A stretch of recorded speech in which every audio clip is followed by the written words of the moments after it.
नमस्कार मंडळी, आज आपण बनवत आहोत वर्षभर टिकणारा गुळांबा। इथे मी कैऱ्या घेतलेल्या आहेत। 7 ते 8 किलो जवळजवळ ह्या कैऱ्या असणार आहेत, कारण आमच्या घरचेच झाडं असल्यामुळे कैऱ्या भरपूर घेतलेल्या आहेत आणि हा गुळांबा देखील वर्षभर टिकतो।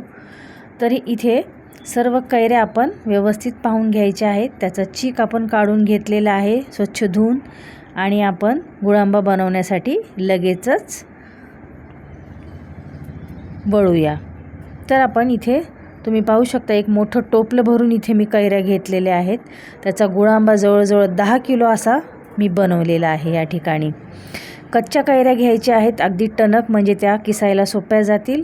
आणि कैऱ्या इथे सर्व किसून घेतलेल्या आहेत आणि कैऱ्या किसून झाल्यानंतर त्याचं जे एक्स्ट्रा पाणी असतं ते आपण थोडंसं बाजूला काढून घ्यायचं आहे। थोडंसं हाताच्या साहाय्याने किंचित कैऱ्यांचा किस असतो तो थोडा दाबून आपण जास्तीचं पाणी काढून घ्यायचं आहे। आणि हा सगळा किस आपण एका वेगळ्या परातीमध्ये काढून घेतलेला आहे आणि आपण लगेचच गुळांबा बनवत आहोत।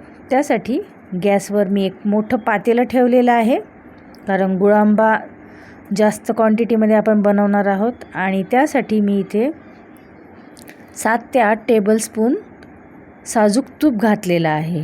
गुळांब्यामध्ये जर तूप घातलं फोडणीसाठी तर गुळांबा खूपच छान आणि त्याची चव फारच अप्रतिम बनते।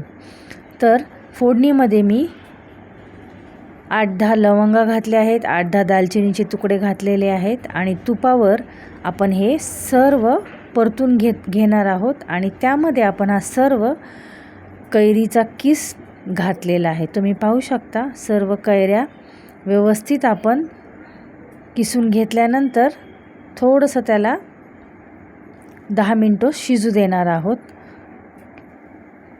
कैरीचा किस शिजला 10 मिनिटानंतर आपण त्यामध्ये गूळ घालणार आहोत।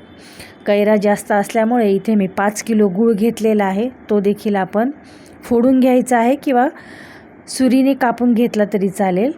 आपण हा गूळ ह्या सर्व कैरीमध्ये घालून घ्यायचा आहे।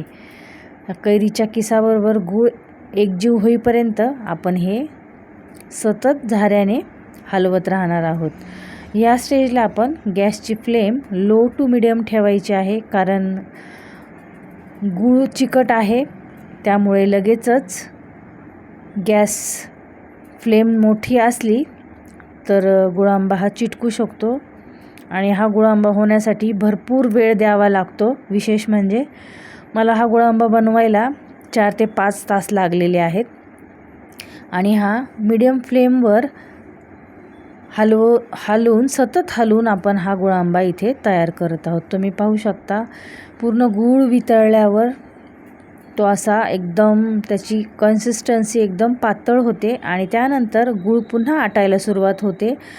ह्या स्टेजपर्यंत आपण हा गुळांबा शिजवून घेणार आहोत। पूर्ण कैरीच्या किसामध्ये गूळ एकजीव होईपर्यंत आपण गुळांबा शिजवून घेतलेला आहे आणि त्यामध्ये आपण बडीशोप आणि वेलची घालणार आहोत।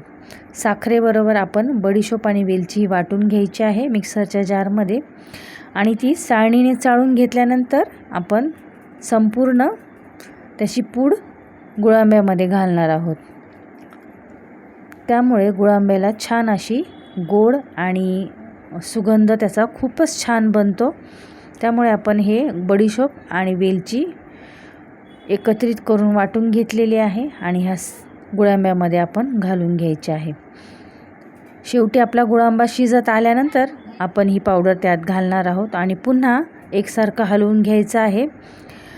आणि हा गुळांबा बनवत असताना त्यावर झाकण ठेवायचं नाही आणि फार